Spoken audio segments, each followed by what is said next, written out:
राधे राधे दोस्तों। चलिए अब चर्चा करते हैं मंगला गौरी व्रत की पूजा विधि और उसमें क्या खाना है और क्या नहीं। दोस्तों, मुझे तो लगता है मंगला गौरी व्रत माँ ने इस कलयुग में हम लोगों को एक ऐसा वरदान दिया है जिसके थ्रू हम अपनी बहुत सी समस्याओं से निपट सकते हैं। और सच बताऊं तो जितनी भी शादीशुदा औरतें हैं और जितनी भी कुंवारी कन्याएं हैं उन सबको ये व्रत अवश्य करना चाहिए, क्योंकि इस व्रत के करने से हमारी मैरिड लाइफ की इतनी प्रॉब्लम सॉल्व हो जाती हैं। यदि कुंवारी कन्याएं करती हैं तो उन्हें तो वर डेफिनेटली अच्छा मिलता ही है। तो मुझे लगता है कि हम सबको ये व्रत अवश्य ही करना चाहिए। चलिए अब हम इसकी विधि की बात करते हैं। देखिए, हम सब बहुत ज़्यादा तामझाम ना भी कर पाएँ तो हमें उसकी ज़रूरत नहीं होती है। हमारे घर में सिंपल शिव बाबा पार्वती माँ मतलब शिव परिवार तो होता ही है सबके घर में, ठीक है। तो हमें उनकी पूजा करनी चाहिए। सुबह उठकर संकल्प लें। संकल्प लेने के बाद माँ के सामने दिया जलाएं, फूल चढ़ाएं। हाँ, इस व्रत में एक चीज़ का ध्यान रखा जाता है कि यदि हम माँ को फूल चढ़ा रहे हैं तो या तो वो एक ही चीज़ के 16 फूल हों, जैसे कि गुलाब के फूल चढ़ाए हैं तो 16 गुलाब के फूल हों, और अगर 16 गुलाब के फूल नहीं तो 16 तरह के फूल हों। लेकिन जो फूल हैं वो 16 ही अवश्य होने चाहिए। हम माँ को कुछ भी चढ़ाते हैं तो वो चीज़ 16 ही होनी चाहिए। जैसे श्रृंगार चढ़ाते हैं माँ को तो 16 श्रृंगार होने चाहिए, ठीक है। फिर माँ को अच्छे से चुनरी उड़ाओ, माँ को 16 श्रृंगार चढ़ाओ, 16 फूल चढ़ाओ माँ को। माँ को जो भोग लगाते हैं, जैसे केलों का भोग लगाया तो वो केले भी 16 ही होने चाहिए। और इस व्रत में फिर जब मंदिर जाओ तो माँ को या तो 16 दिए अर्पित करो, ठीक है। अगर 16 दिए अर्पित नहीं कर सकते तो एक बड़ा सा दिया लेके उसी में हम 16 बत्तियां लगा सकते हैं। और मंदिर में भी आपको माँ को जो भी अर्पित करना है वो 16 ही हो गिनती में, ठीक है।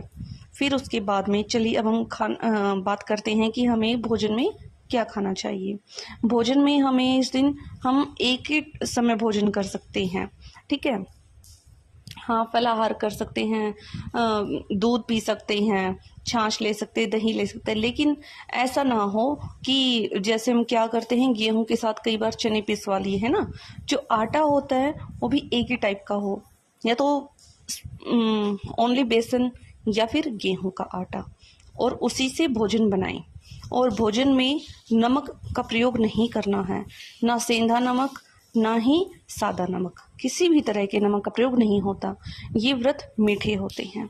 हम इसमें जो भी बनाएंगे अपना मिठाई बनाएंगे, जैसे कि मालपुआ बना लिया हमने घर पे पूरियां बना ली है ना, बट पूरियों में नमक नहीं डलेगा, ठीक है। और ये व्रत जो है बहुत ही अच्छे होते हैं। ये व्रत हमें ज़रूर करने चाहिए। इससे हमारी मैरिड लाइफ की ऑलमोस्ट सभी प्रॉब्लम सॉल्व हो जाती हैं और जो भी हमारी विशेज़ होती हैं वो कंप्लीट होती हैं, ठीक है फ्रेंड्स। आई होप कि आप सबको ये वीडियो अच्छी लगी हो। तो प्लीज़ कोई भी डाउट हो आप कमेंट्स में पूछ सकते हैं।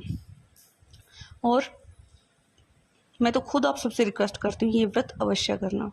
ये व्रत जैसे कि ऐसा नहीं होता कि हम कितने भी कर सकते हैं, मेन तो यही होता है सावन में जैसे 4 या 5 मंगलवार आते हैं उनके कर सकते हैं, ठीक है।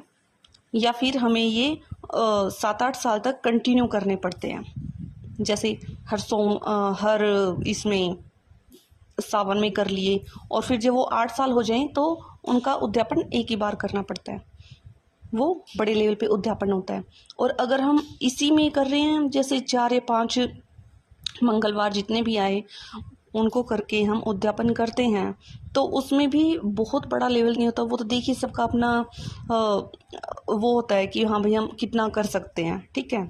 लेकिन कोई ऐसी ज़बरदस्ती वाली बात नहीं है कि ये करो वो करो, नहीं। अगर आप पंडित को नहीं बुला सकते हो, ज़्यादा आप तामझाम नहीं कर सकते हो तो भी नो प्रॉब्लम, आप सिर्फ सिंपल व्रत कीजिए और मंदिर में जाकर आप लास्ट डे वहाँ पर जिस दिन भी मतलब आप उद्यापन करो उस दिन आप हवन सामग्री और साथ में 11-21 रुपये रख के आ सकते हैं, वो भी आपका हवन के ही बराबर लगेगा। ठीक है, तो दोस्तों अगर आपको ये इन्फॉर्मेशन अच्छी लगी हो तो please like share and subscribe, और कमेंट में आप कोई भी डाउट पूछ सकते हैं। राधे राधे दोस्तों।